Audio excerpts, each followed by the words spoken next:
What I want to share about, I would call it discerning this time and season. The sons of Issachar were known as those who discerned the times and seasons. They recognized, they understood. And one of the things I've been praying for us is Sukkot Hallel, and I pray for the prayer movement worldwide, is that we would be sons of Issachar, sons and daughters of Issachar, that we would discern times and seasons of what God is doing. Because there are many voices that could call us to this or that, and we can begin to get distracted. And it's so important that we have focus, that we know what is God focusing on right now. Now, what I'm going to share is not necessarily what God is having everyone in the whole world focus on, but I believe he's calling us to focus upon as a community on these specific things. Some of them I've been sharing in public, different Zoom calls and things, and getting a surprising response that God is speaking the same things to intercessors in other nations very strongly. So I'd like to share some things that I feel about discerning this time in this season. What are we to be pressing in for? What are we to be believing for in this time and season? And I'd like to start by going back to 2016. Most of you are aware of this, but this lays a foundation for everything else. And those were visions of shakings, a series of visions that were given in October and November of 2016. And in those visions, one of the first visions was a vision of shakings happening. Actually, in the vision, it was like the whole Temple Mount and Western Wall area were in a threshing basket. I think I have a picture of this. Yeah, a threshing basket, a big wide basket. And the Lord was throwing it in the air. And as you know, with threshing, what happens is the wind comes and it blows away that which is not nourishing, that which is not worth keeping, and that which is worth keeping, the good grain, falls down. So the chaff is blown away, and the good grain comes down. So I think it's really important to realize that in these shakings, God already warned in 2016 that it would be like a time of threshing. It would be a time of Him, as it were, tossing things in the air, and of the wind of the Holy Spirit blowing away things that needed to be blown away. But that which is eternal, again, He says, I will shake what? All things that can be shaken, so that the things which cannot be shaken will remain.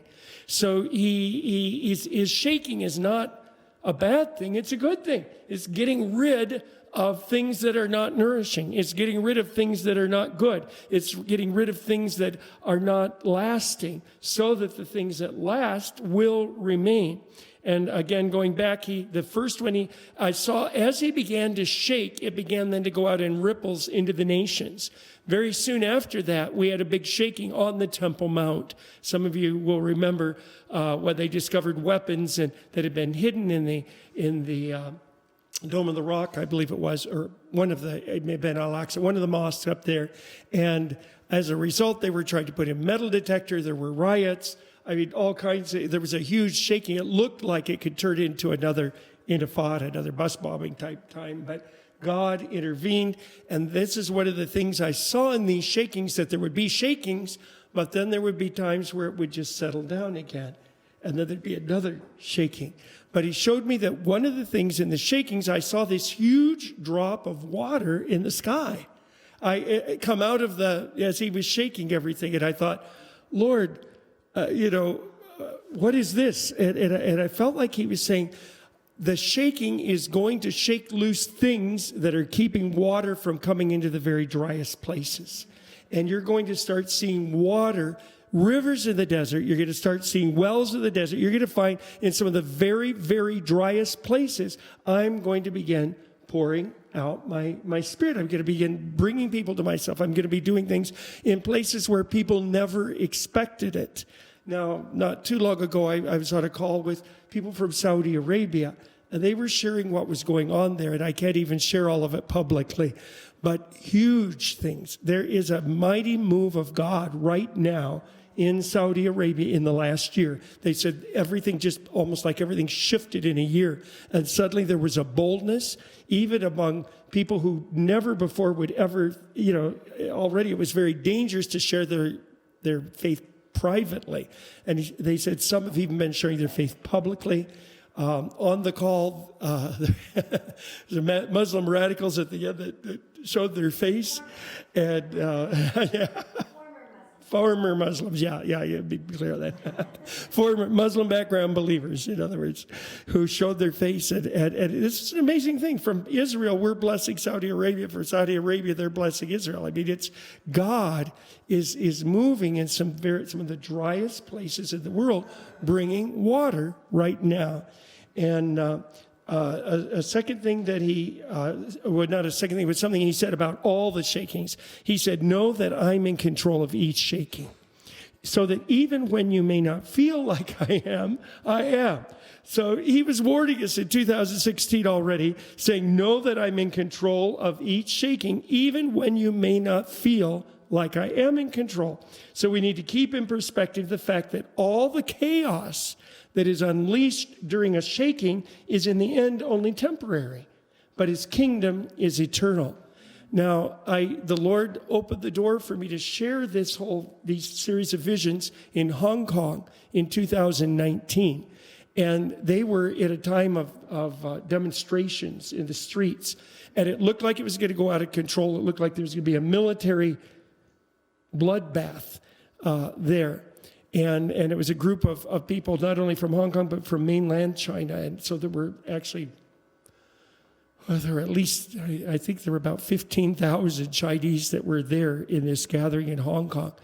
And when I shared it, it was with fear and trembling, because I felt like the Lord said to tell them, the shaking here in Hong Kong for the moment will calm down. And later there will be another shaking, but right after the shaking in Hong Kong begins to calm down, I will begin to shake China in a major way. And right after that was when the whole coronavirus thing came out in China. Within weeks it came out. And a pastor wrote to me from Wuhan and said, thank God that you gave that word. Because she said when we were seeing, bodies in the streets, when we were seeing severe lockdown, she said, I just felt like, Lord, what is happening? It just felt so out of control. And the Lord reminded me of that word you gave, that we would be shaken, but that it would calm down after a while, and then there'll be another shaking. But that in all the shakings, we could trust him to be in control, even when it doesn't feel like he's in control. And she said it helped us in some of the most severe times in Wuhan for the church to know, okay, God is with us. He's not forgotten us. God is shaking all things that can be shaken, so that which cannot be shaken would remain. And she said one of the main results was the Lord showed them all to start taking the Lord's Supper in their homes with a small group, with their family, when they were shut down to their family. Well, many of their families were not believers. And so they took it in front of their family, and their family began asking them. And she said people started coming to the Lord in the homes and in small groups because of what the Lord had told them to do in the middle of the shaking. So once again, it's how God, his ways are just higher than our ways. His thoughts are higher than our thoughts. And a second vision that he gave was and this is 2016, was a vision of tumult and confusion in the nations and an accelerated polarization of light and darkness. And what I saw in this was that, you see the photo that I'm showing there, I saw that in many cities there would be riots, there would be confusion, there would be tumult, there would be chaos. This was in 2016. He said, when the shakings begin, there will be a moment where in many cities of the world, there will be a lot of chaos and a lot of confusion. And he said, but what I'm doing in it, I'm separating light from darkness. So he showed me, it was like he was on the Temple Mount, above the Temple Mount on a throne, and he had this bar in front of him that looks like the top one here. It was dark at one end, light at the other end, but most of the middle was gray. And he said, this is the way it is right now. There's a lot of gray, of compromise, of things that are not true, different things that are gray. But he said, what I'm going to do, and he took his hands like this, and he just went, psh, and suddenly everything was either like really light or really dark. And he said, what I'm going to do is make much clearer to those who are genuinely seeking for light to know what is light and what is darkness. It won't be so confusing. It won't be so compromised. He said, I'm going to do the same thing in my church. There's a lot of compromise that I'm going to expose. And it will become clear which are the true ones following me and which are ones just following me in name and living in darkness. It's just going to get, my light is going to shine. So he said, it will be, this whole season of shakings will be a time of polarization of light and darkness, making it clearer what is light and clearer what is the darkness. I won't go into great detail on that. But number 3, the third vision, he showed me in this vision that during this time of all these shakings, and he showed it would be shaking after shaking. Once it began, I'm sorry, I hope that's not bad news for, it's not. It's good news because he's in control. But he showed me that when it looked like a shaking was going to spin out of control, it would come back down. And it'd be like a birth pang. It'd be like a contraction of a woman giving birth.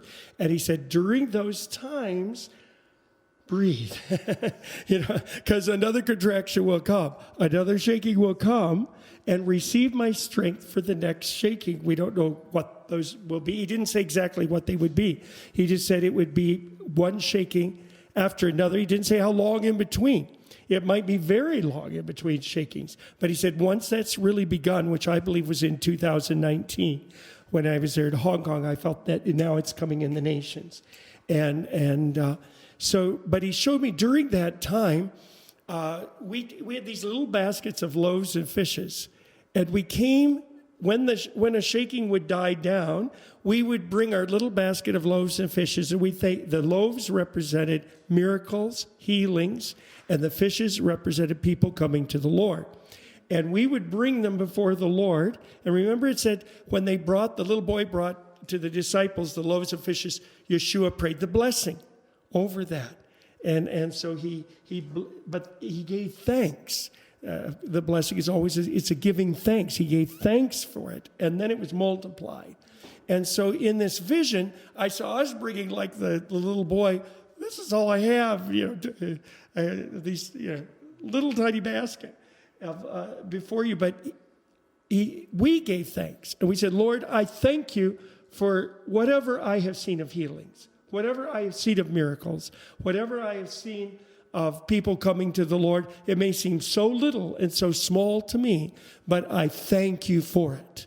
And as we were thankful for what he'd already done, then he took away the basket and he gave back a bigger basket.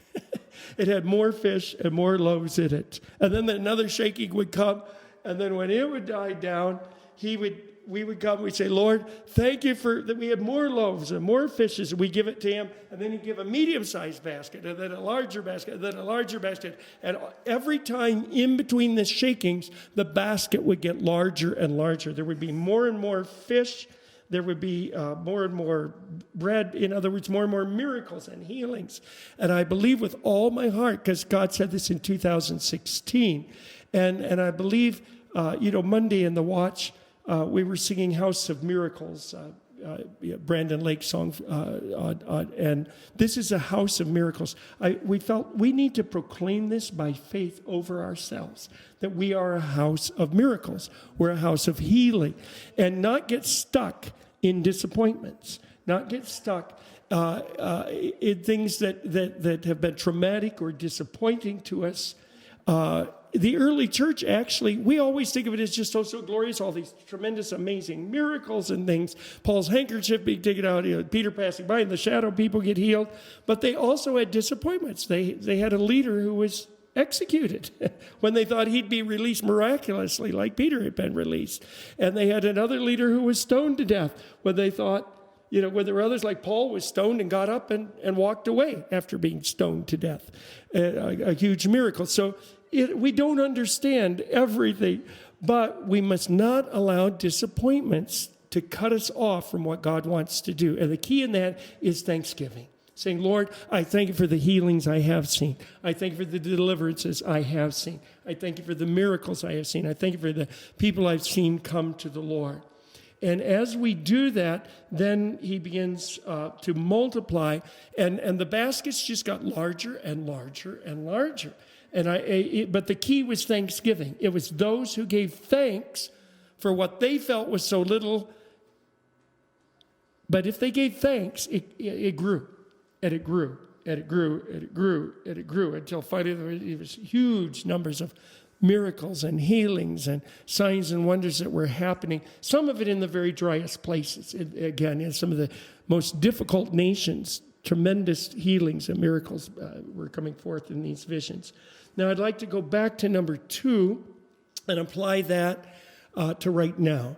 That was where I saw the vision of tumult, confusion in the nations, accelerated polarization of light and darkness. And here's what I feel the Lord has been speaking. As I've been praying, Lord, help me to understand certain things that we've been praying so much for. Isaiah 28, for example, that God will drop his plumb line of righteousness and justice, and that the flood of the Lord will come and wash away the refuge of lies, and that covenants with death will be exposed. And we've been praying this a lot for governments. So because I've been praying that much here, but I've also prayed it much for my home nation of America. And at a certain time, it looked like things went in a very different direction than what we were praying for the justice, for the righteousness, for truth to prevail. But here's what I felt he spoke to me. He said, I could have quickly answered then if I only dealt with the fruit. But I'm going deeper. I'm going after the roots. In nations, in governments where people are doing 2 Chronicles 7:14, are humbling themselves, praying, seeking my face, turning from their wicked ways. He said, my word is still true. I will hear from heaven, forgive their sin, heal their land. But he said, the only way I can do that is by going for the roots and not just the fruits. And so during a period that seems like, what is going on, God wants us to know, I believe, that he is laying the axe